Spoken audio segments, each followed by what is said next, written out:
Hola, ¿qué tal? Muy buenos días para todos. Bienvenidas a una nueva InView Wiki Kickoff. Ya vamos por el 87. Hoy vamos a hablar puntualmente de mercados offshore. Vamos a hacer un repaso de los últimos datos macro que se presentaron en Estados Unidos y encarar la gran discusión del mercado del momento, que es si vamos a tener un aterrizaje suave o un aterrizaje forzoso para la actividad en Estados Unidos y por lo tanto probablemente para el resto del mundo. En un momento donde la inflación, si bien por supuesto continúa ocupando parte de la escena de los grandes problemas económicos, me parece que a esta altura ya luego de varios datos que apuntan a una moderación importante de la escala de precios, el foco del mercado hoy está más puesto en qué va a pasar con la actividad de acá para adelante en los próximos meses. Vamos a repasar un poco también cómo vienen presentándose los balances de esta earnings season, si bien falta mucho y esta semana vamos a tener a las grandes tecnológicas presentando, ya se puede empezar a sacar algunas conclusiones. Vamos a repasar un poco cómo vienen las carteras modelo en este mes que ya está terminando, y después, antes de pasar a las preguntas como siempre, que nos pueden ir dejando sobre cualquier tema mientras damos la presentación, tenemos la idea de dejarle 3 trade ideas. Como evidentemente no sabemos lo que va a pasar, si efectivamente tendremos un soft o un hard landing, dejarles ideas para que ustedes, en base también a su opinión propia, puedan matizar un poco las carteras de sus clientes. Hecha la presentación, arrancamos con el update macro, y como no podía ser de otra manera, tenemos que empezar por el dato del PBI al cuarto trimestre de Estados Unidos.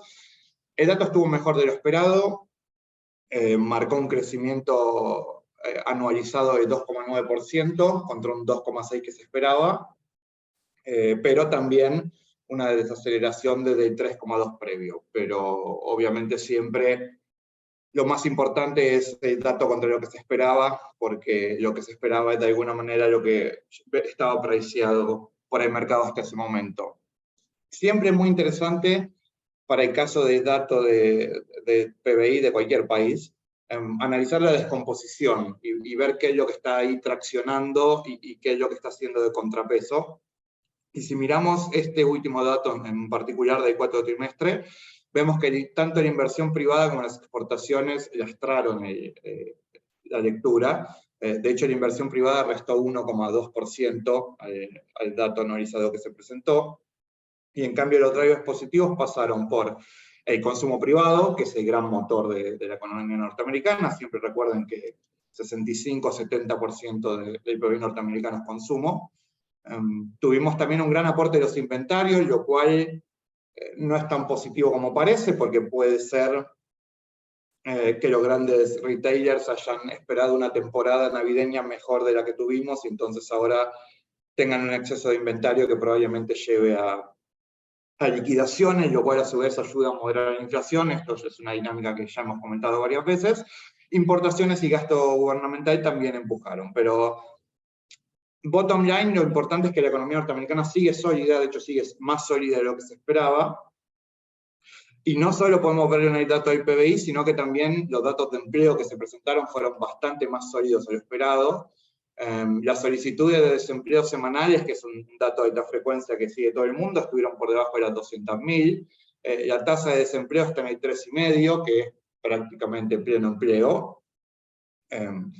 En el dato de desempleo de arriba a la izquierda, fíjense cómo el impacto del COVID es algo que arruinará todas las series de acá a muchos años hacia adelante, porque excluyendo ese pico y la caída posterior, parece que todo lo demás está en el mismo nivel, y en realidad una baja de 5 al 3,5 es muy, muy sustancial, pero bueno, una pandemia de este calibre donde se frenó la economía a cero no es algo que se vea todos los días. Donde sí podemos empezar a ver algún incipiente señal de ralentización del mercado laboral de acá para adelante es en las vacantes, que como verán marcaron un pico hace un par de meses, y eso sí está cayendo, pero de cualquier manera si tuviéramos que definir el mercado laboral norteamericano hoy de una manera, tendríamos que decir que realmente está mostrando una solidez inusitada, lo cual genera el fenómeno de que cuando hay un dato, por ejemplo, se presentan solicitudes por desempleo, viene por debajo de los 200.000. Y el mercado siempre se hace la misma pregunta: ¿esto es bueno porque demuestra solidez de la economía? ¿O es malo porque le puede dar balas al sector más halcón dentro de la Reserva Federal para mantener las tasas más altas durante más tiempo, porque es muy difícil contener un brote inflacionario con la economía funcionando con estos niveles de desempleo? Bueno, a veces el mercado se decanta por un lado, a veces se decanta para el otro. De hecho, a fines de la semana pasada tuvimos un buen rally. De hecho, el mes de enero viene siendo muy bueno en general, como me imagino verán ustedes en sus carteras, pero también vamos a repasar después en las nuestras, e incluso con los benchmarks.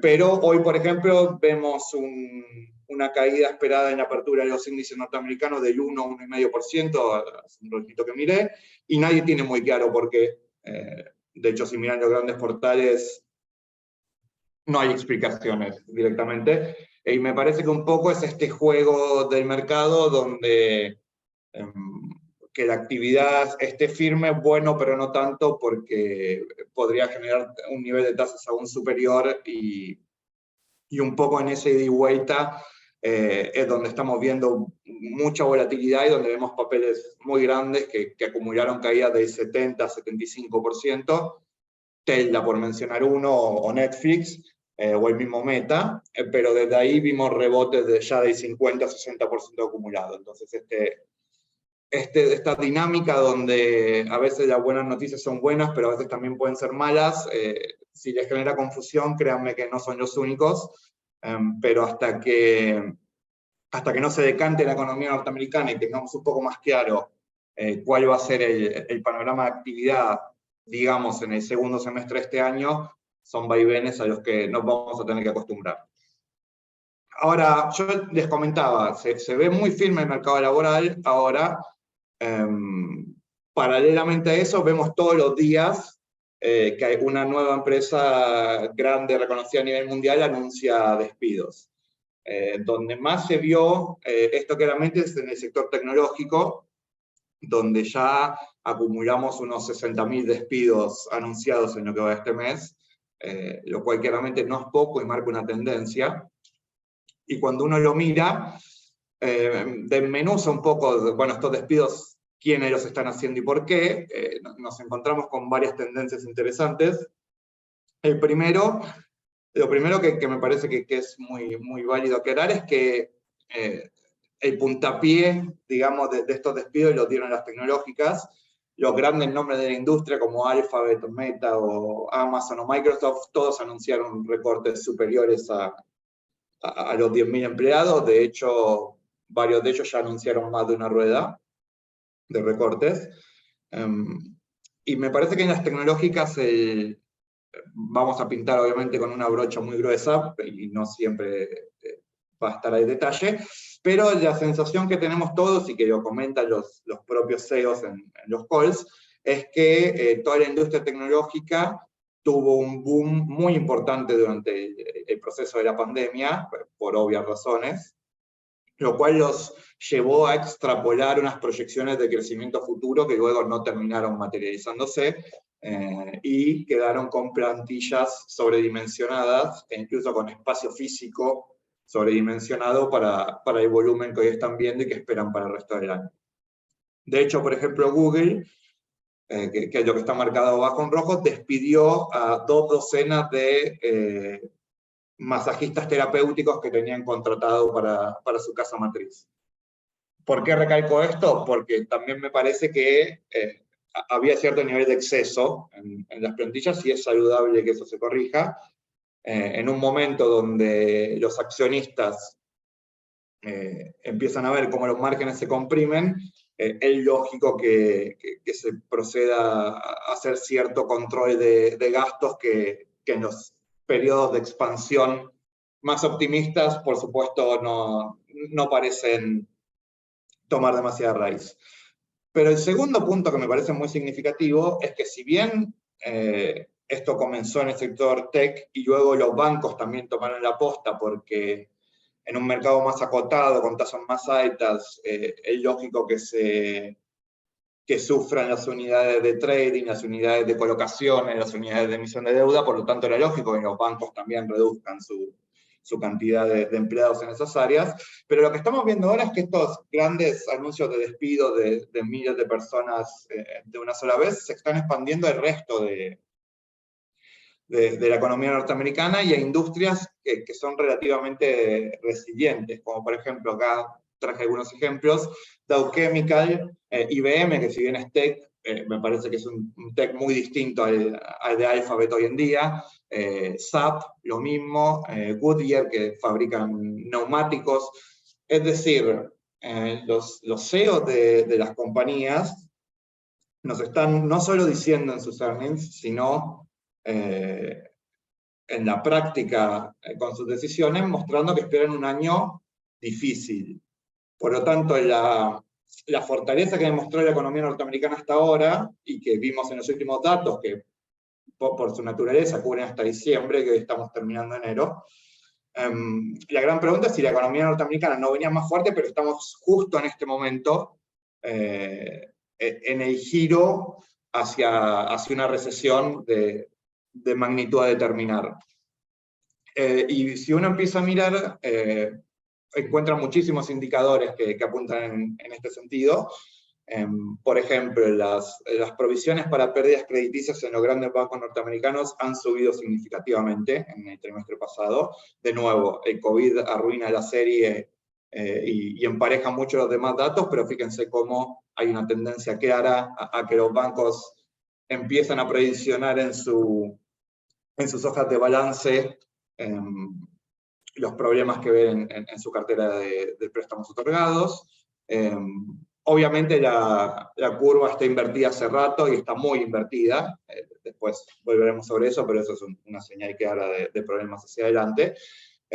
Si vemos la encuesta de los managers de compra tanto de manufacturas como servicios en Estados Unidos, ya ambas lecturas se ubican por debajo de 50. 50 es la cota donde por debajo indica mayoría de desaceleración, por lo tanto hay como un consenso en los datos de que vamos hacia un periodo bastante más lento para la economía acá para adelante. Y en este contexto, la gran pregunta que quizás tenemos que hacer, y es muy difícil de responder a la hora de posicionarnos en activos offshore, es, bueno, ¿la Fed va a pivotear o no va a pivotear? Y acá está, me parece, el quid de la cuestión. ¿Por qué? Porque la Fed dice una cosa y el mercado cree otra.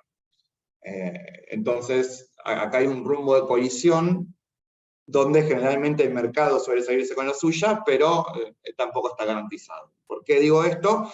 Porque como ven ahí, en el gráfico, el mercado espera que continuemos con subas hasta mediados de este año, hasta llegar a una tasa terminal que esté en 4,90 por debajo del 5%, y luego espera una serie de recortes que nos dejen a fin de año donde estamos hoy y en el mes siguiente un poquito por debajo.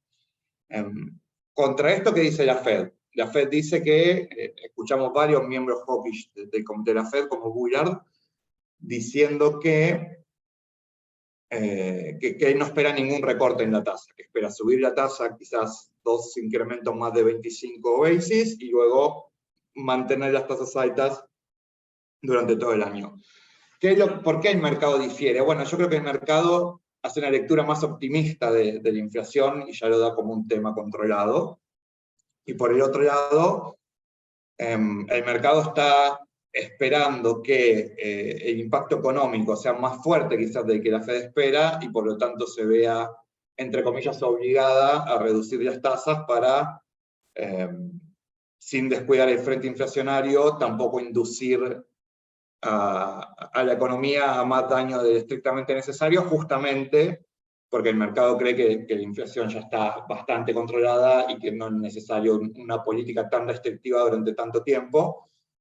Porque recordemos que además, esto pasa en Estados Unidos y pasa acá también en todos lados, la política monetaria opera con rezagos. Entonces el impacto total sobre la actividad de la suba que vimos en las tasas cortas durante el año pasado, que fue literalmente la más abrupta de la historia, también porque partió de uno de los menores niveles, pero fue literalmente la suba más abrupta, todavía el impacto económico no se vio. Por lo tanto, el mercado cree que a medida que la economía empieza a tener problemas más serios, la Fed se va a ver obligada a dar marcha atrás, seguramente en el segundo semestre de este año. Y vamos a tener ahora, el 1 de febrero, esta semana, un primer test importante que es la decisión de tasas de la Fed. Y acá hay quizás un tema que se da por descontado y después el fondo de la cuestión. En primer lugar, el mercado cree con 98-99% de certeza de que la suba va a ser de 25 puntos básicos, cuando algún miembro de la Fed en algún momento en declaraciones sugirió que podía ser apropiado subir 50. Esto el mercado, como ven, lo descarta prácticamente de plano. Sería muy raro que con un porcentaje del 99% de la decisión de la Fed salga el consenso, sería un mazazo para el mercado importante. Pero todo parece estar alineado a un escenario base de una suba de 25 puntos. Si es 50, evidentemente la Fed ya va a estar enviando un mensaje muy importante al mercado y veremos activos que van a responder en consecuencia. Pero esto yo creo que es una posibilidad muy menor. La gran pregunta es cuál va a ser el guidance que se va a dar y qué van a decir los miembros de la Fed de acá para adelante. Eso por supuesto no lo sabemos, pero seguramente cada palabra que digan esta semana se va a analizar con un microscopio y todos estaremos pendientes, como viene ocurriendo hace tiempo, de cada coma y cada énfasis que Powell le pueda dar a sus palabras.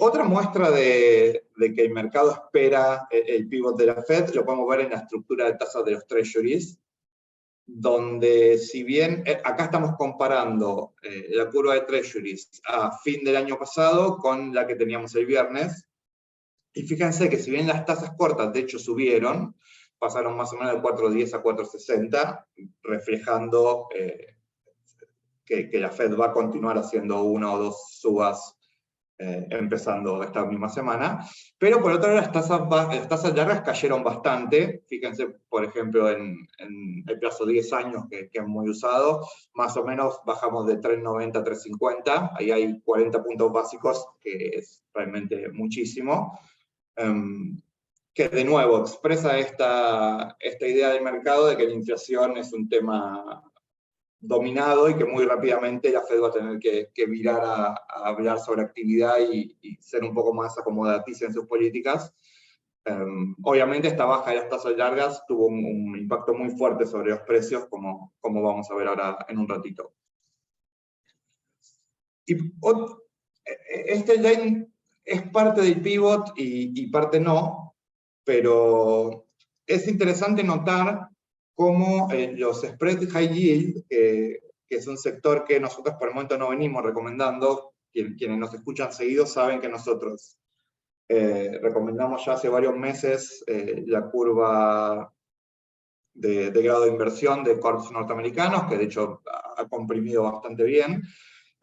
Nos animamos con algún mutual fund que es deuda high yield, pero corta, y deuda también que tiene algún tipo de garantía o colateral cuando es emitida, pero con la deuda high yield, digamos, vanilla, todavía no recomendamos, y no recomendamos por esto mismo. Si se fijan, el spread contra treasuries está en niveles que no anuncian un episodio recesionario. Entonces, es un poco esta dualidad donde hay datos que apuntan muy claramente a una recesión y fuerte y otros datos que no.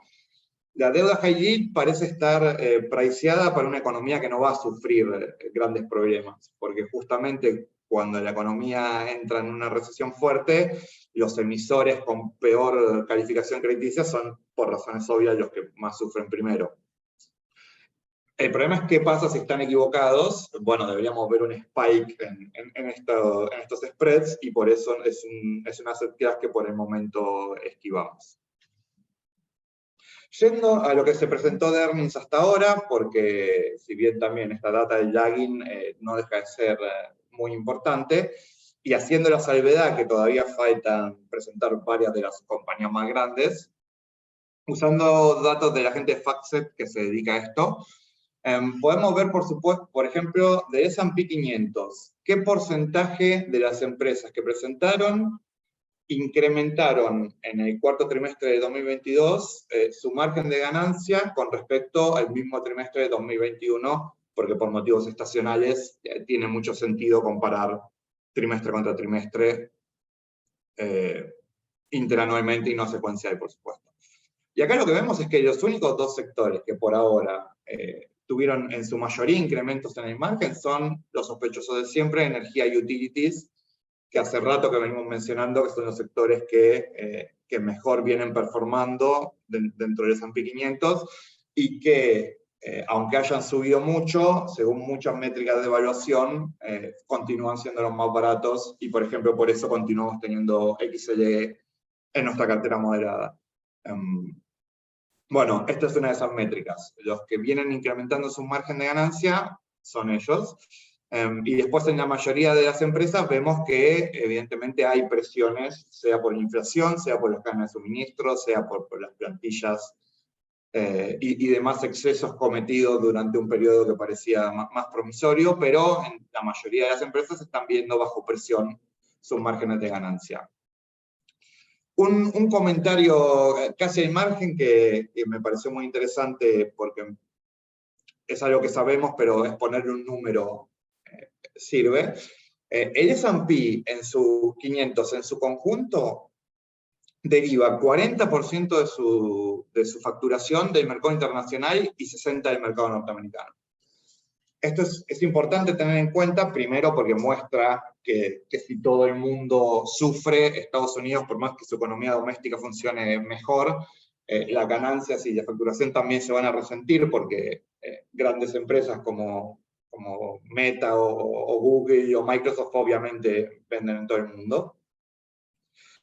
Sino que cuando uno arma un portafolio con, por ejemplo, nuestra cartera offshore agresiva, donde tenemos una exposición a emergentes, tenemos una exposición a Brasil, también al tener grandes índices norteamericanos, tenés una exposición natural al resto del mundo. Esto, por supuesto, varía según el sector, y en sectores como tecnología de la información, que se asemeja a lo que les comentaba, 60% de la exposición llega a los mercados internacionales, y por supuesto, cuando nos fijamos en utilities, 98% recae en Estados Unidos, porque por supuesto las empresas norteamericanas tienden a manejar utilities dentro de su propio país.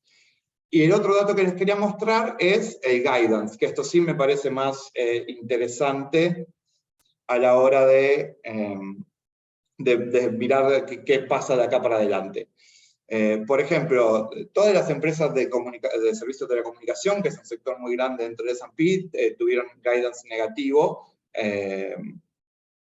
con respecto al año pasado, mismo para financials, materials, utilities, incluso healthcare, que es un sector que nosotros siempre destacamos como estable y conservador. Por lo tanto, si se fijan en el S&P, lo que presentó hasta ahora está clavado en 50% negativo, 50% negativo. También en el guidance de las empresas se empieza a ver este llamado a la calma, y si las empresas están despidiendo gente es porque realmente esperan trimestres más duros por delante. Y sobre todo en el sector tech, me tomo un segundo para destacar esto, realmente el guidance que dieron varias de las empresas tecnológicas fue muy malo, muy malo. De hecho, Microsoft presentó un muy buen balance, si vemos revenue y earnings comparado con lo que se esperaba, pero el guidance fue tan malo que hizo que el mercado entero baje el día siguiente. Después, por supuesto, fluctuó como pasa en todas las ruedas, pero el mercado abrió, el Nasdaq abrió -1, -1,5, y había poco dato para apuntar que no sea el guidance de Microsoft. Y lo mismo para Intel, que si bien viene teniendo problemas hace rato, de nuevo un guidance muy pero muy flojo, lo cual marca que la industria entera de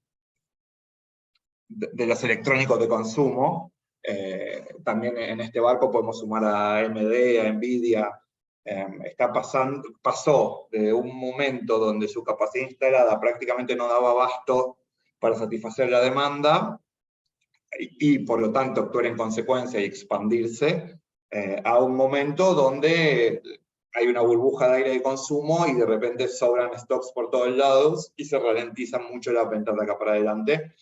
Por lo tanto, y este es un sector obviamente clave, por lo tanto está claro que hay muchísimas señales de que este año para la economía en materia de crecimiento debería ser bastante más duro de lo que fue lo que dejamos atrás. Lo cual, por supuesto, no significa que el mercado tenga un año tan malo, porque justamente vimos una readecuación de los múltiplos, que si ahora el golpe no es tan malo como podía ser, o como el mercado esperaba, podríamos ver subas importantes como ya estuvimos viendo en este mes. Y de hecho nos metemos de lleno en cómo viene performando nuestras carteras offshore en el mes contra el benchmark. Buenas noticias en líneas generales, las tres carteras vienen mostrando no solo muy buenos números nominales, si se quiere, sino en el relativo contra los benchmarks. Empezamos por nuestra cartera conservadora, que al cierre del jueves había acumulado una suba del 4,08% contra 3,34% de benchmark, son 74 puntos básicos de overperformance, y acá tenemos que destacar tanto a PFF, que es nuestro ETF de acciones preferidas, que ya tenemos en cartera en continuado desde hace mucho tiempo, que tuvo un retorno del 9,24% en menos de un mes, lo cual es francamente muy, muy alto. Si bien el activo venía bastante castigado, evidentemente una economía que por lo menos hasta ahora se muestra más firme de lo que se esperaba, sumado a una baja de tasas en la parte más larga de la curva, y estamos hablando de activos que tienen una duration muy, muy alta en lo general, colaboraron para que hagamos esta suba muy alta. Y también el EQD, otro ETF, esta vez de deuda con grado de inversión, pero también con una duration bastante larga, subió más del 5% en el periodo y contribuyó a poder superar el benchmark. Pero fíjense también que, recordemos que el benchmark acá es AG, que es un ETF agregado de renta fija norteamericana, donde hay de todo, deuda inmobiliaria, o sea, MBS de hipotecas, pero también treasuries y también deuda de empresas. Fíjense que acumuló una suba de 3,34%, no está para nada mal. Pasando a la cartera moderada, más 5,31 versus más 4,69, 62 pp de overperformance. Y acá destacar varias cosas, sobre todo EM, Emerging Markets, que acumulaba una suba del 12%. Básicamente, China,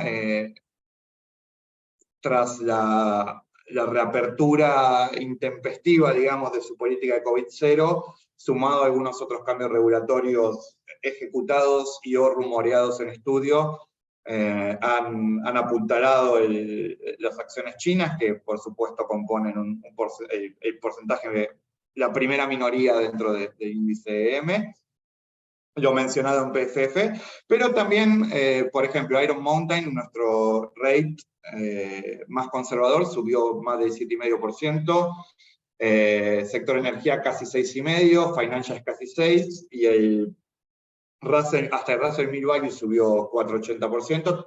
¿Por qué marco todas estas? Bueno, pues fueron las que estuvieron por encima del rendimiento del benchmark, así que un mes bastante completo. Y si pasamos a la agresiva, que lo que nos pone más contentos quizás, si bien no tomen estos números como definitivos, porque decía, hoy pinta para día bastante rojo, al menos en la apertura, hasta el jueves pasado acumulaba una suba de 8,68% contra 5 del benchmark, o sea que acá hay 368 puntos, que equivalen más o menos a 3/4 del underperformance que venimos arrastrando desde que se crearon las carteras, así que interesante para nosotros para poder cerrar ese gap que se estaba formando.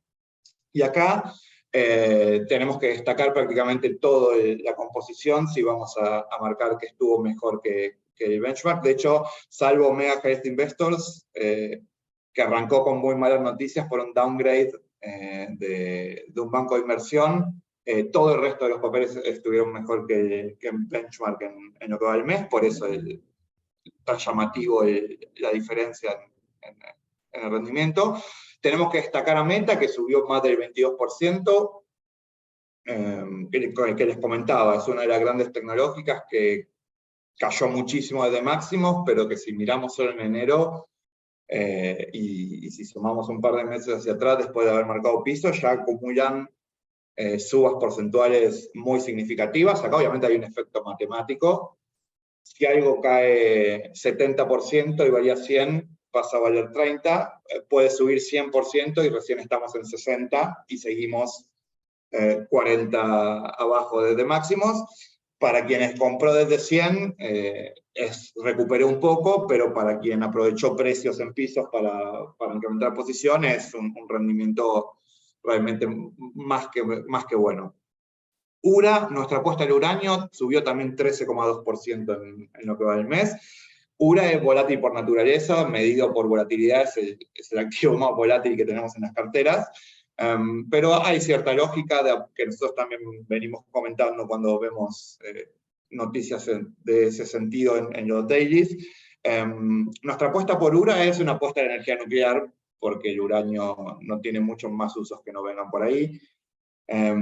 Y empezamos a ver cómo países que eran reticentes a utilizar energía nuclear, Alemania, un caso paradigmático, ven cómo con un mix de renovables y tratando o por mitigar el cambio climático o porque Rusia no vende más gas, por cualquiera de los dos motivos, todos llegan a la conclusión de que incrementar la porción de energía nuclear dentro del mix de energías termina siendo casi un no-brainer o por lo menos es lo más lógico, que a veces eso obviamente choca contra opiniones en contrario de grupos minoritarios, incluso mayoritarios dentro de los gobiernos, pero digamos que nuestro racional de la energía nuclear debería ser más importante acá para adelante. Por momento vemos señales que apuntan hacia ahí. Alphabet recuperó también más de 10,5%. EWZ, a pesar de que Lula arrancó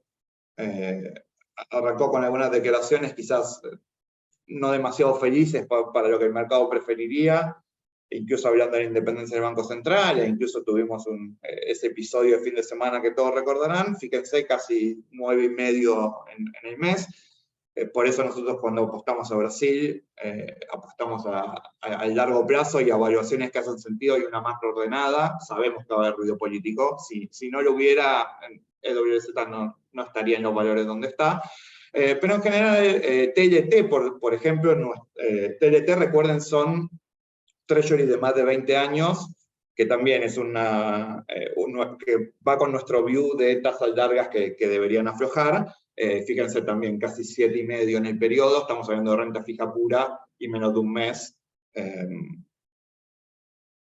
Son rendimientos más que significativos, por lo tanto, claramente en lo que va el mes, el mercado cambió su view, y a la primera lectura de la inflación está camino a controlarse, le podemos sumar cierto crecimiento de quienes piensan que la recesión que se viene, algunos dicen que no va a haber recesión, me parece un tanto optimista eso, pero sí hay muchos que dicen que tendremos una recesión como ya hubo muchas más y la vida seguirá sin demasiados cambios.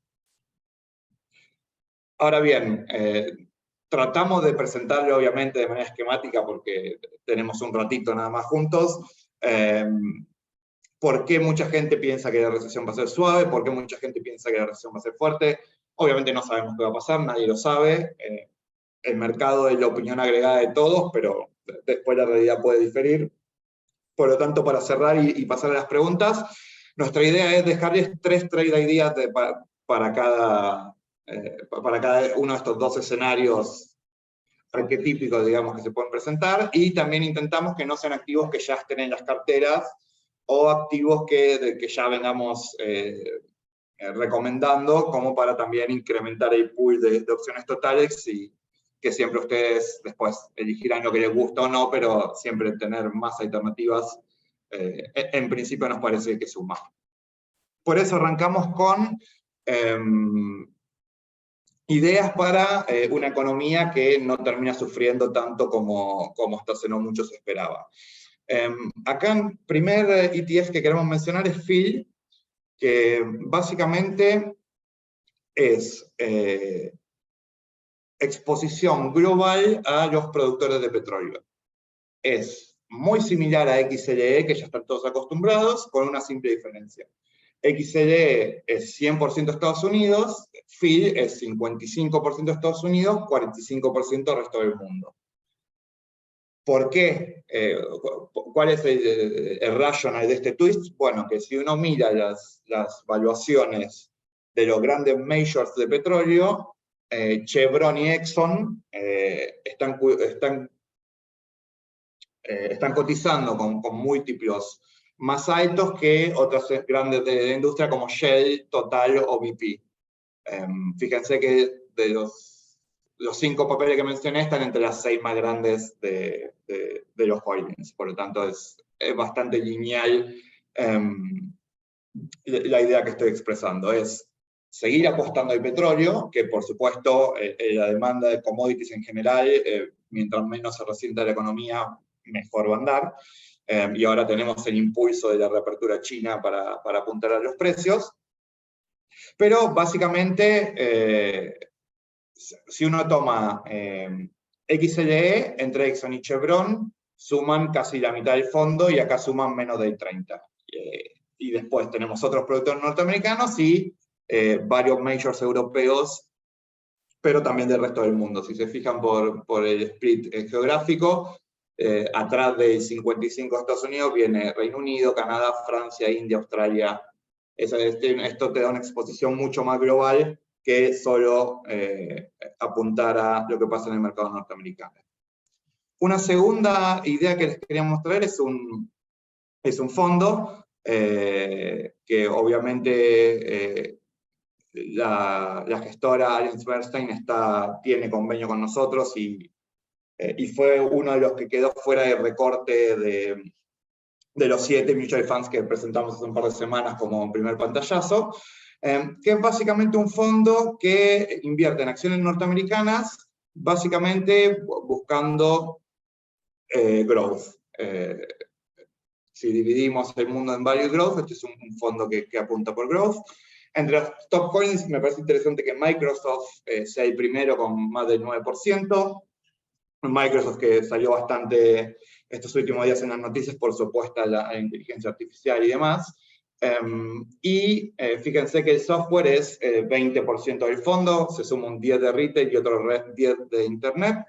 Sumamos productos médicos y tenemos casi la mitad del fondo en varios sectores que conocemos ya a grandes rasgos cómo funcionan.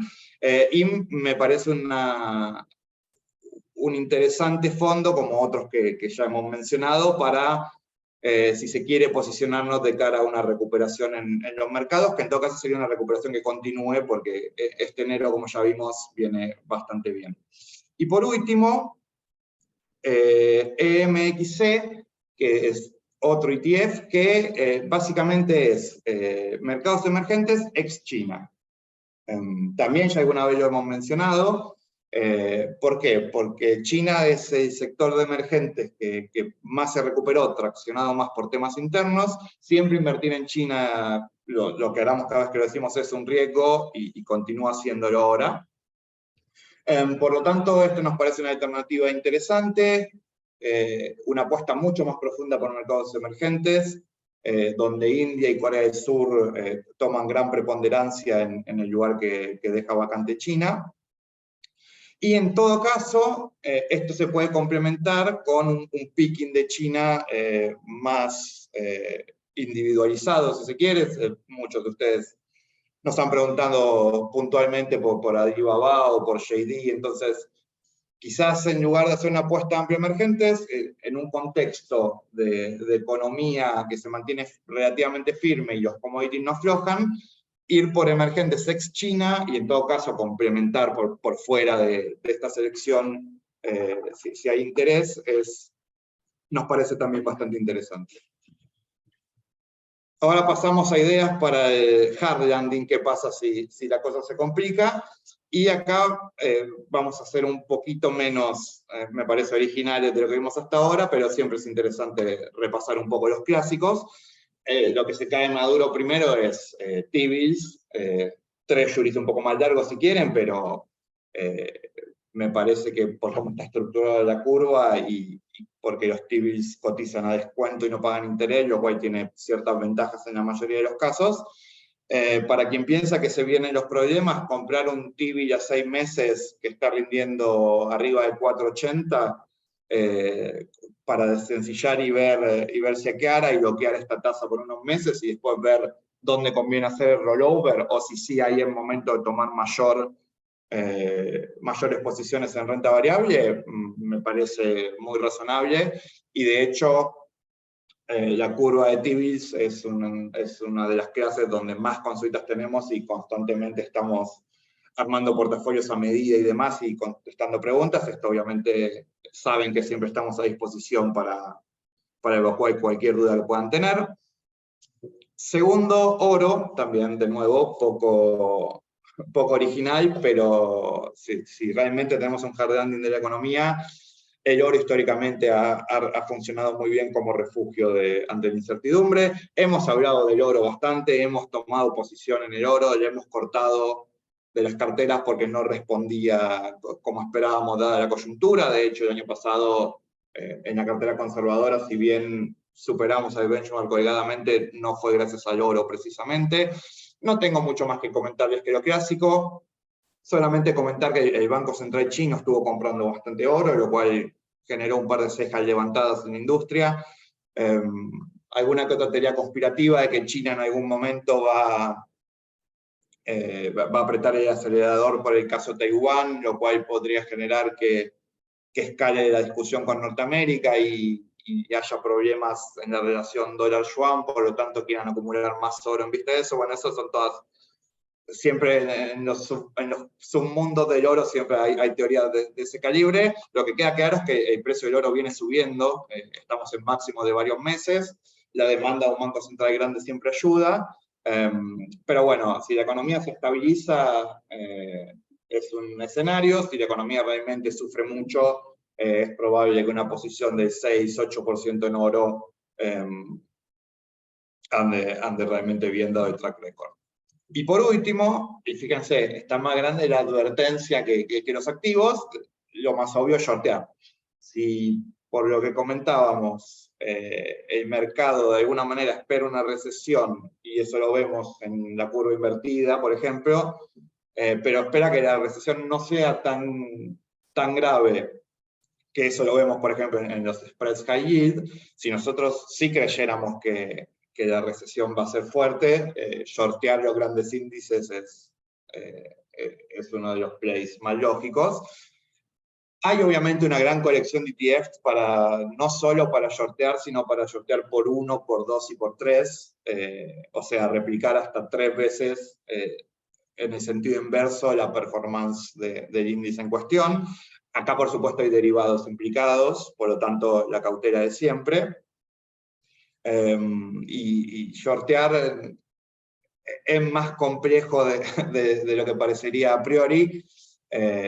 No es algo que recomendemos para todo el mundo. Por supuesto, se pueden hacer cosas más interesantes que simplemente shortear, como por ejemplo ir long healthcare o consumo básico o hasta el índice de Dow Jones, y sobre eso shortear, por ejemplo, Nasdaq. Es decir, no hacer una apuesta direccional a la caída simplemente, sino ir long y short simultáneamente una posición más conservadora long y una más agresiva short para tratar de captar ese spread en la medida que la economía sufre, pero no sufre para todos igual.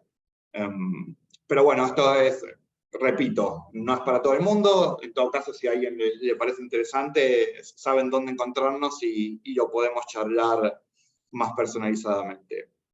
Dicho eso, creo que ya estamos para preguntas. No sé, Diego, si querés tomar el control de la situación. Sí, que bueno, buenísimo, Pablo, súper completo todo. Fuimos respondiendo algunas consultas que llegaron ahí. Dejé algunas sin responder a propósito para que nos des tu view.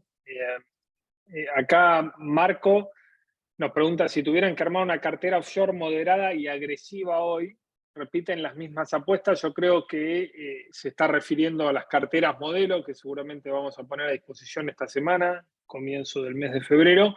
Pero bueno, un poco va a estar supeditado al size de esa cartera, ¿sí?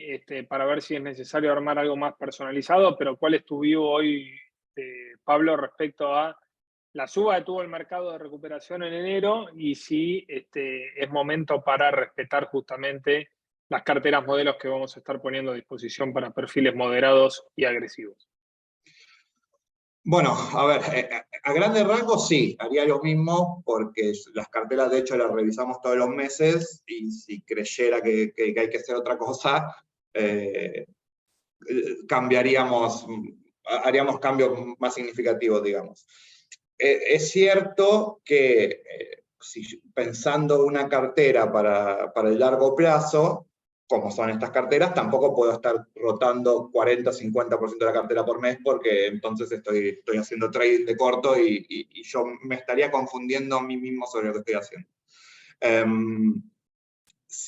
En este momento particular, la verdad que me parece que la cartera agresiva está bastante bien enfocada a los vientos que soplan en el mercado y por eso tuvimos una performance tan interesante contra el benchmark, así como en meses pasados nos ocurrió lo contrario. Por lo tanto, la cartera agresiva creo que realmente no... si la situación cambia, reveremos como siempre. Pero me parece que está bastante enfocada. La cartera moderada, en este momento prácticamente no tiene bets discrecionales, sino que está armada más en base a ETFs sectoriales, que me parece que ahí, para el asesor individual, que tiene también su propio view de mercado, o su cliente final tiene otro view de mercado, me parece que en la cartera moderada sí se podrían hacer algunos ajustes, pero por eso también, como mencionaba Diego, nosotros generalmente nuestras carteras moderadas las tomamos como justamente eso, un modelo para el cliente retail promedio, pero siempre, sobre todo si el monto lo merita, estamos dispuestos a ver caso por caso y ajustar sobre la marcha lo que haya que ajustar. Buenísimo, Pablo. Acá Virginia, bueno, agradece tu presentación, muy útil. Y Marcelo dice, si hay tantas empresas golpeadas en el mercado en general, ¿para qué hacerse mala sangre invirtiendo en China de manera discrecional? Bueno, ahí un poco ya lo comentó Pablo. No sé si querés reforzar vos el concepto, pero sí, evidentemente con China hay un cambio de mood muy particular de cortísimo plazo en los inversores, digamos, ¿no? A lo que hace 4, 5, 6 meses sopesaba más el tema del desliste, el tema de un gobierno mucho más intervencionista del que ya veníamos observando en años anteriores. Bueno, hoy pesa más la reapertura de la economía, dejando a un lado las políticas de COVID-0 y un rebote más bien técnico. Esos problemas de contabilidad interna de las empresas, sumado al problema de la seguridad jurídica en el cual se mueven muchas de estas compañías, siguen estando, por supuesto, pero bueno, el mercado es como que cambió el mood de corto plazo, permitió un rebote, pero sí coincidimos con vos, Marcelo, de que habiendo tanto valor en empresas donde no operan en ese contexto de mucha incertidumbre, sobre todo de seguridad jurídica, bueno, es inevitable no tomar esas posiciones en vez de arriesgarse demasiado en China. Y Pablo, no sé qué tenés para decir al respecto.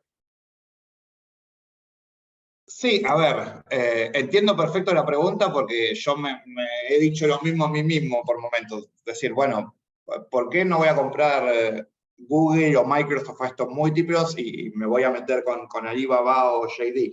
Es una pregunta súper válida y de hecho no es para cualquiera. Por lo tanto, para mucha gente tiene perfecto sentido no invertir en China. Por eso somos tan cuidadosos en los disclaimers que damos, y de hecho por eso la idea que damos hoy es cómo invertir en emergentes sin China, ya que China tuvo un rebote bastante interesante. Pero sacando eso y jugando a la abogado del diablo, por un lado las valuaciones chinas son muy diferentes a las valuaciones del resto del mundo, porque si bien Google está barato en términos históricos, Alibaba está increíblemente barato en términos históricos, entonces para el que le guste, tenga ese perfil de riesgo, allí hay una zanahoria si se quiere. Y después hay tema más de fondo, es que China es realmente un porcentaje de la economía global muy grande. No solo a nivel PBI, sino a nivel, en todo sentido, a nivel consumo de commodities, a nivel inversiones, a nivel población. Es realmente muy grande China. Entonces, también cabe hacerse la pregunta si China no es demasiado grande para ignorarla, porque la realidad es que, salvo que pase un cisne negro o blanco o gris o como le quieran poner, la política china va a continuar siendo así indefinidamente, no va a cambiar. Por lo tanto, uno en algún punto tiene que tomar la decisión de, ¿tomo exposición moderada a China, aún sabiendo que es muy complicado, o me mantengo al margen? Me parece que para un cliente conservador es casi temerario ofrecerle cualquier cosa de China. Ahora, para un cliente que realmente apuesta a largo plazo y quiere diversificar, también es bastante fuerte decir, bueno, estos 25 billones de dólares a PPI que tiene China, que es cerca de lo que tiene Norteamérica, los ignoro. Entonces, me parece que esa es la gran pregunta de fondo, y por qué tampoco uno puede simplemente decir, listo, me olvido de China, porque también en menor sentido uno podría decir, bueno, me olvido de Brasil, que también tenés un fin de semana donde toman los edificios gubernamentales, o podría decir, me olvido de Argentina, que es un problema tras otro, y aún así fue el mejor mercado de equity del año pasado. Entonces, me parece que pasa más por la tolerancia de riesgo propio. Para quien no quiera saber nada, no quiera saber absolutamente nada de China, me parece súper respetable. Ahora, para quien mire un poco más allá y tenga un poco más de tolerancia, también me parece súper respetable hoy tener una posición de 10-15% en China. Entonces, me parece que va más a gusto del consumidor que otra cosa. Bueno, buenísimo, Pablo. Creo que esa fue la última pregunta. Súper completo, súper interesante la weekly de hoy. Así que nada, cumpliendo casi una hora de presentación, les deseamos a todos una excelente semana. Gracias, Pablo, y nos encontramos el lunes que viene y obviamente a disposición en los canales que ustedes ya saben. Un abrazo y buena semana para todos.